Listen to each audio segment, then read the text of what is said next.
இந்த மனிதனுடைய மௌத்துடைய நேரத்தில் கடைசி கட்டம் சகராத்தில் மனிதனுடைய நிலை என்ன?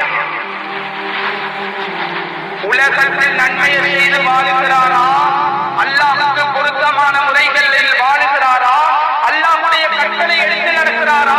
ஹஜ்ரத் ரசூலுல்லாஹி ஸல்லல்லாஹு அலைஹி வஸல்லம் அவர்களுடைய சுன்னா பிரகாரம் அவருடைய வாழ்க்கை பிரகாரம் நடக்கிறாரா?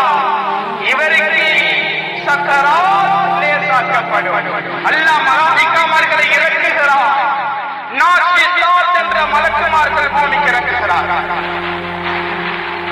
அல்லாஹ் சொல்கிறார், நல்லடியார்களுடைய மௌத்தை பற்றி சொல்கிறார்.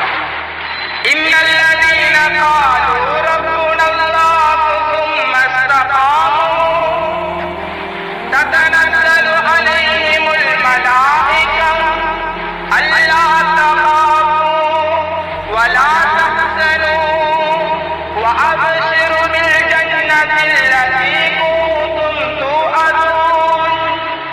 அல்லாஹ் சொல்லுகிறார், யாரை உறுதியாக அல்லாஹ் எங்களுடைய ரப்பு என்று உறுதி கொண்ட நிலைமையிலே இஸ்திகாமத்தாக இருக்கக்கூடிய நிலைமையிலே யாரெல்லாம் அல்லாஹ்வார்களோ, யாருடைய உயிர்கள் எல்லாம் பிரிக்கப்படுமோ, தத்தனஸ்ஸலு அலைஹிமுல் மலாயிகா,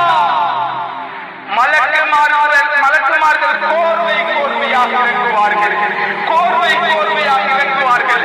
சங்கிலி கோர்வையை போன்று கோர்வையாக இறங்குவார்கள். சொல்லுவார்கள், அல்லாஹ் கவலைப்படாதீங்க, பயப்படாதீங்க. நீங்க கியாமத்துடைய நாளிலே அல்லாஹ்வுக்கு முன்னால நிக்கிறத பயப்படாதீங்க.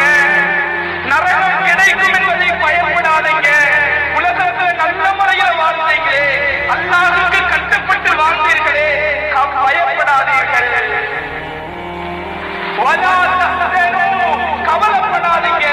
கவலைப்படாதீங்க. குடும்ப குட்டிகளை விட்டுட்டு போறேனே, என் சொத்து செல்வத்தை விட்டுட்டு போறேனே, யாரெல்லாம் பார்ப்பாங்களோ என்றெல்லாம் கவலைப்படாதீர்கள். அதற்கு நான் பொறுப்பாக இருக்கிறேன்.